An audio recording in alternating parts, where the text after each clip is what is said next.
5 types de personnes que vous devriez supprimer de votre vie par le docteur Myles Munroe. Dans la vie, nous sommes constamment entourés de personnes qui influencent notre bien-être, nos choix et nos émotions.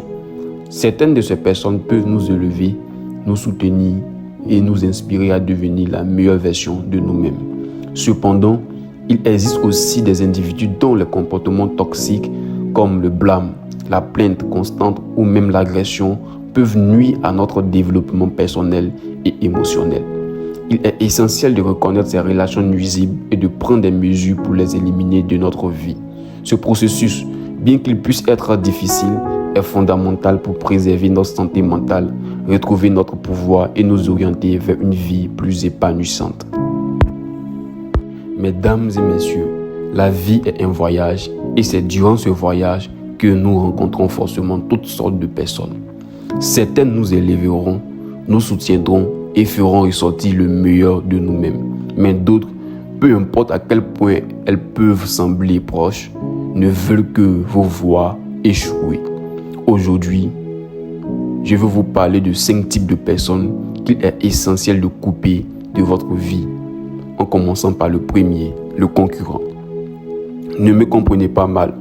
Une concurrence saine peut être un excellent motivateur. Elle nous pousse à viser l'excellence, à atteindre de nouveaux sommets et à découvrir notre véritable potentiel. Mais que se passe-t-il lorsque la concurrence n'est pas saine? Que se passe-t-il lorsqu'une personne dans votre vie ne cherche pas seulement à se surpasser, mais travaille activement pour vous voir échouer? Un concurrent dans votre vie n'est pas quelqu'un qui vous inspire à être meilleur. C'est quelqu'un qui se nourrit de vos défauts. Ce sont ceux qui célèbrent vos échecs plus que leur propre succès. Ils peuvent porter le masque de l'amitié, mais leurs actions révèlent leur véritable intention. Ils veulent être meilleurs que vous. Le concurrent ne voit pas votre succès comme une victoire pour vous deux. Il le voit comme une menace. Il se compare constamment à vous et au lieu de vous encourager à être le meilleur, ils essaient sournoisement ou parfois ouvertement de vous faire tomber pour se sentir supérieur. Mais voici la vérité.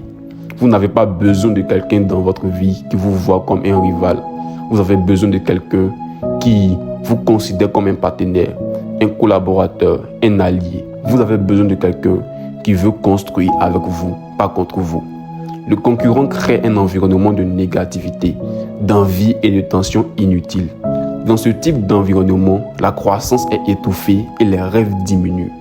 Comment reconnaître un concurrent dans votre vie? Ce sont ceux qui sont prompts à pointer vos défauts, mais tardent à reconnaître vos forces. Ce sont ceux qui assurent toujours qu'ils soient devant vous.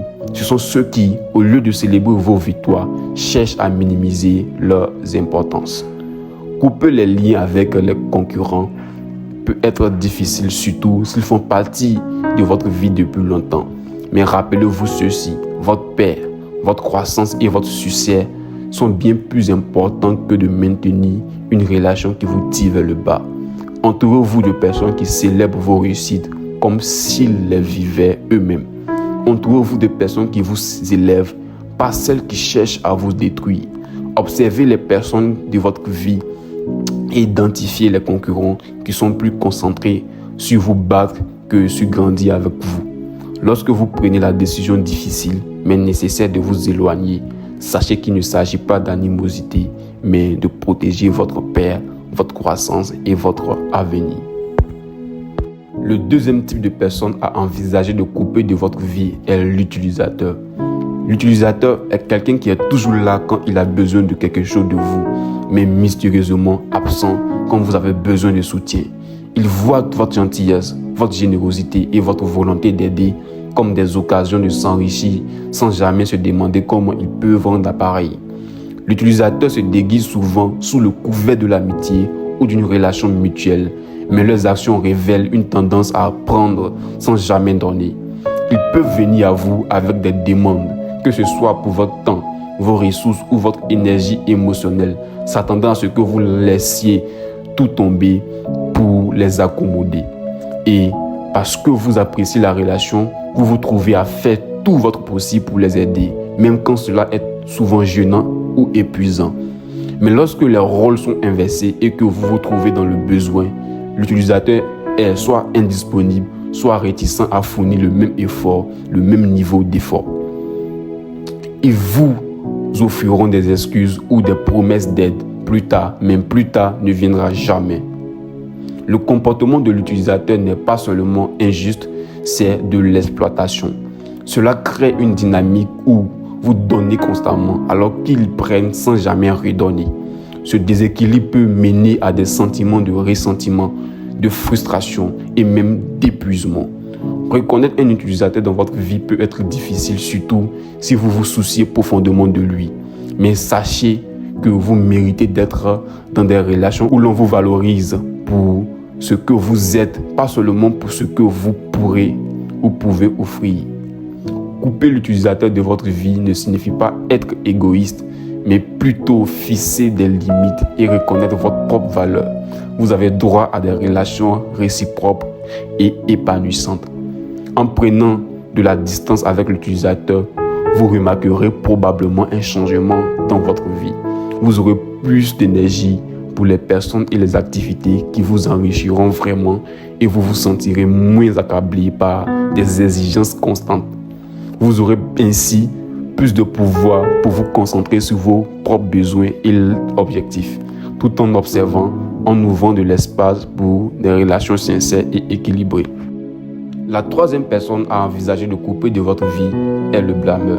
Le blâmeur est quelqu'un qui refuse constamment de prendre la responsabilité de ses propres actes et choix. À chaque fois que les choses vont mal à leurs yeux, c'est toujours la faute des autres et surtout la vôtre. Ils ne procèdent jamais leurs erreurs et créent un récit où ils sont toujours les victimes, tandis que tout le monde autour d'eux est responsable de leur malheur. Ils déforment les situations, ils écrivent l'histoire et manipulent les faits pour qu'ils correspondent à leur version des événements. Si vous avez déjà été en relation avec un blâmeur, vous vous êtes peut-être retrouvé à la fin de fausses accusations ou à devoir constamment vous défendre contre des affirmations injustes. Ce qui rend le blâmeur particulièrement toxique, c'est qu'il crée un environnement de tension et de conflit.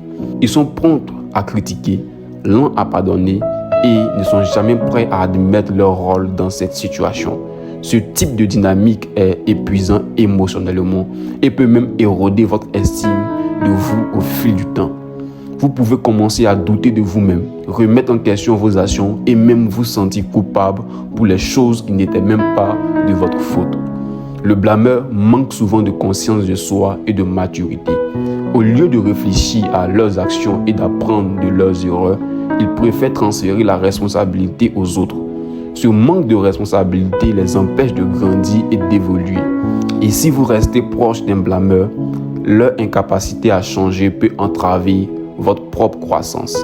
Vous vous trouverez coincé dans un cycle de conflits constants où rien n'est jamais résolu car le blâmeur refuse de reconnaître son rôle dans le problème. Il est important de comprendre que tout le monde fait des erreurs. Ce qui compte, c'est comment nous les gérons. Une personne saine assume ses responsabilités, s'excuse lorsque nécessaire et travaille à améliorer la situation. Le blâme, cependant, ne fait rien de tout cela.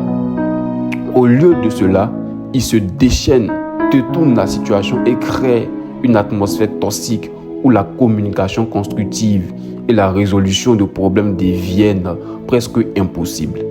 Lâcher le blâmeur peut sembler difficile, surtout s'il a joué un rôle important dans votre vie. Vous pourriez vous sentir obligé d'aider cette personne, espérant qu'elle fera l'erreur de ses voies ou qu'elle finira par changer. Mais la vérité est que vous ne pouvez pas forcer quelqu'un à prendre la responsabilité de cette personne qui n'est pas disposée à le faire. Le changement doit venir de l'intérieur et tant que le blâmeur ne décidera pas d'assumer ses actions, le cycle continuera. Couper les liens avec un blâmeur est un acte d'autopréservation. Il s'agit de protéger votre tranquillité d'esprit et de vous assurer que votre énergie n'est pas constamment drainée par le refus de l'autre de grandir. En vous éloignant du blâmeur, vous vous libérez de ce fardeau et vous permettez à vous-même de vous concentrer sur votre propre chemin de croissance et d'amélioration de soi. En prenant de la distance avec le blâmeur, vous remarquerez probablement un changement dans votre vie. Vous vous sentirez plus léger, plus en contrôle et plus en mesure de prendre des décisions qui vous conviennent. Vous serez également capable d'établir des relations où la responsabilisation, le respect mutuel et la communication saine sont les normes. Supprimer la responsabilité de votre vie n'est pas une question d'abandonner quelqu'un dans le besoin. Il s'agit de reconnaître que vous ne pouvez pas porter le poids de la réticence de quelqu'un d'autre à changer. Il s'agit de choisir de s'entourer de personnes qui prennent la responsabilité de leurs actions. Ils sont prêts à grandir et à contribuer à un environnement de soutien et de croissance. La quatrième personne que vous devriez envisager de couper de votre vie est le plaignant. Le plaignant est quelqu'un qui trouve toujours quelque chose qui ne va pas, peu importe à quel point les choses vont bien. Ils se concentreront toujours sur les points négatifs. Leur vision de la vie est constamment pessimiste et ils semblent prospérer en trouvant des raisons d'être malheureux. Bien que tout le monde ait des moments de frustration ou d'insatisfaction, le plaignant vit dans cet état d'être perpétuellement mécontent. Être autour d'un railleur peut être incroyablement épuisant car leur négativité a une façon de se propager. Ils commencent souvent par se plaindre des petits inconvénients, mais au fil du temps, leurs attitudes constantes peuvent créer une atmosphère pesante. Vous remarquerez peut-être qu'après avoir passé du temps avec eux, vous vous sentez plus stressé, anxieux ou même mécontent de votre propre vie, malgré les choses qui se passent bien. Parce que la négativité est contagieuse et un railleur implacable qui se concentre uniquement sur ce qui ne va pas peut commencer à influencer votre propre état d'esprit. Le plaignant se voit souvent comme la victime des circonstances hors de son contrôle, mais il préfère se vautrer dans son insatisfaction au lieu de prendre des mesures pour améliorer sa situation. Le cycle peut non seulement garder le plaignant coincé, mais aussi vous tirer dans sa spirale de négativité. Vous pourriez vous retrouver à essayer de leur remonter le moral, leur proposer des solutions ou chercher à leur faire voir le bon côté des choses. Mais peu importe ce que vous faites, cela ne suffit jamais. Le plaignant ne cherche pas des solutions, il cherche à être validé dans ses plaintes. Ce qui rend le plaignant particulièrement toxique, c'est qu'il peut étouffer votre propre positivité et croissance. Si vous êtes constamment entouré de quelqu'un qui ne voit que le pire dans chaque situation, il devient de plus en plus difficile de maintenir un état d'esprit positif. Vous pourriez commencer à douter de vous-même, vous sentir coupable d'être heureux ou même adopter certains de leurs schémas de pensée négatifs. Il est important de reconnaître que si l'empathie et le soutien sont précieux, vous n'êtes pas responsable du malheur perpétuel de quelqu'un d'autre. L'attitude du plaignant est un choix. S'ils ne sont pas disposés à la changer, il n'y a pas grand-chose que vous puissiez faire. Ce n'est pas votre travail de porter le poids de leur négativité ou d'essayer de corriger ce qu'ils considèrent comme un problème. Couper les liens avec le plaignant peut sembler difficile, surtout si vous avez investi beaucoup d'énergie pour essayer de les aider à voir les aspects positifs de la vie. Mais il est essentiel de comprendre que vous avez le droit de protéger votre propre bien-être mental et émotionnel. S'entourer de négativité constante ne fera que vous alourdir et rendre plus difficile la poursuite de vos objectifs et de votre bonheur. Lorsque vous vous éloignez du plaignant, vous trouverez probablement que votre propre vision de la vie s'améliore. Vous aurez plus d'énergie mentale et émotionnelle pour vous concentrer sur ce qui va bien et sur les aspects de votre vie que vous souhaitez améliorer. Vous serez ainsi en mesure de maintenir votre optimisme, de poursuivre vos passions et de profiter de la vie sans être constamment drainé par la négativité de quelqu'un d'autre.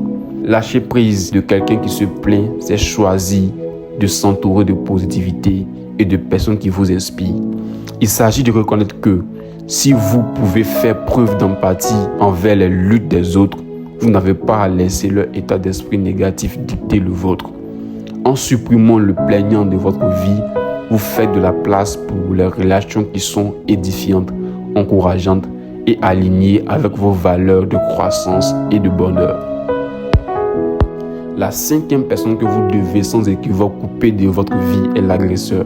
Contrairement aux autres types de personnes dont nous avons discuté, dont les comportements peuvent être toxiques, mais peuvent ne pas être immédiatement reconnaissables, l'agresseur est une personne dont les actions sont directement nuisibles, tant physiquement qu'émotionnellement.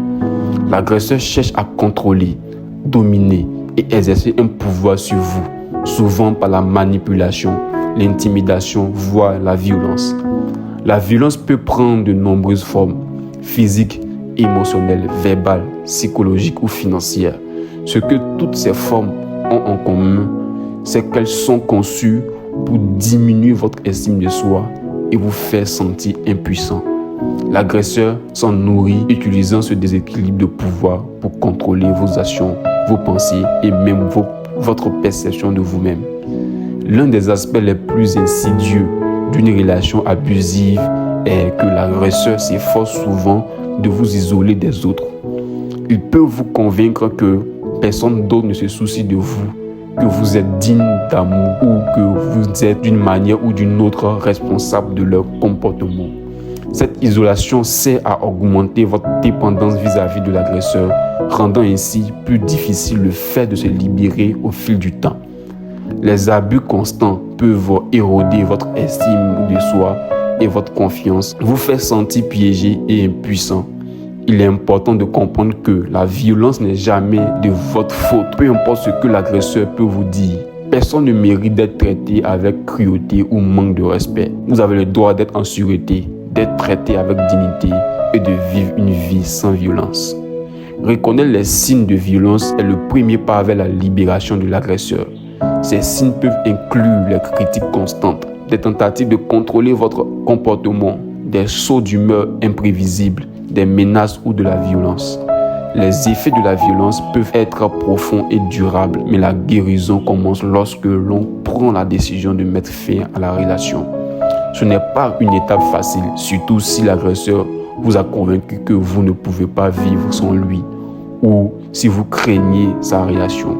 Cependant, couper l'agresseur de votre vie est une étape cruciale pour récupérer votre pouvoir, votre propre valeur et votre futur. Si vous vous retrouvez dans une relation abusive, demander de l'aide est essentiel. Contactez des amis de confiance, de la famille ou des professionnels qui peuvent vous soutenir pour créer un environnement sûr. Il existe ainsi des organisations et des lignes d'assistance téléphonique dédiées à aider des personnes à échapper à la violence. Vous n'avez pas à vivre cela seul. Une fois l'agresseur expulsé de votre vie, vous commencerez le processus de guérison. Cela prendra du temps et pourra impliquer de reconstruire votre estime de soi et d'apprendre à faire confiance à nouveau. Mais à chaque pas que vous ferez loin de l'agresseur, vous vous rapprocherez d'une vie où vous aurez le contrôle, où vous serez valorisé et où vous pourrez vivre sans peur. Couper l'agresseur de votre vie ne consiste pas seulement à mettre fin à la relation. Il s'agit de vous réapproprier votre vie, de reconnaître que vous méritez d'être traité avec amour et respect. Vous avez la force de prendre soin de vous, vous créer un futur qui vaut la peine d'être vécu. En choisissant de laisser l'agresseur derrière vous, vous faites le pas le plus important vers une vie plus épanouie. La compagnie que vous gardez joue un rôle crucial dans la construction de votre parcours. Les relations que vous entretenez peuvent soit vous élever, soit vous tirer vers le bas. Et il est important de reconnaître quand quelqu'un est plus au service de votre croissance et de votre bonheur ou de votre bien-être.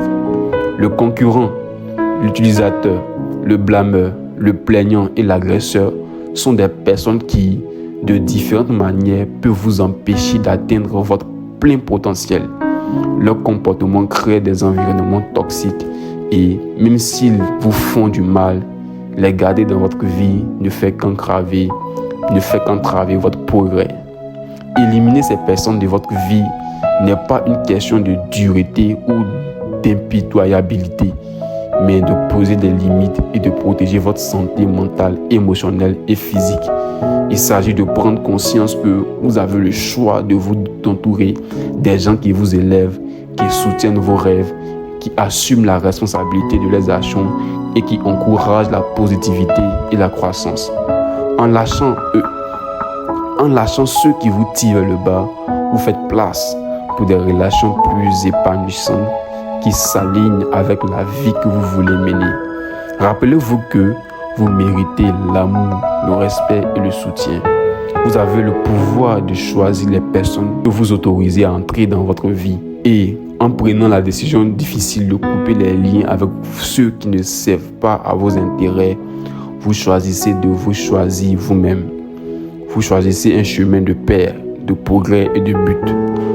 Entourez-vous de ceux qui vous inspirent, qui célèbrent votre réussite et qui vous soutiennent à travers les défis. Vous créez ainsi une vie remplie de croissance positive et de liberté pour être votre vrai moi. Éliminer les relations toxiques de votre vie n'est pas une démarche facile, mais il est nécessaire pour notre épanouissement personnel. En nous entourant de personnes qui nous soutiennent, qui prennent la responsabilité de leurs actions et qui favorisent la croissance et la positivité, nous pouvons créer un environnement propice à notre bonheur et à notre bien-être. Se libérer de l'influence des individus négatifs et nuisibles est une étape vers la guérison et la reconstruction de notre propre vie. En choisissant de nous entourer de ceux qui nous inspirent et nous élèvent, nous nous offrons la possibilité de vivre pleinement dans la paix et la liberté en étant fidèles à nous-mêmes. Merci d'avoir regardé cette vidéo. N'hésitez pas à vous abonner et d'activer la cloche de notification pour ne manquer aucune de nos autres vidéos.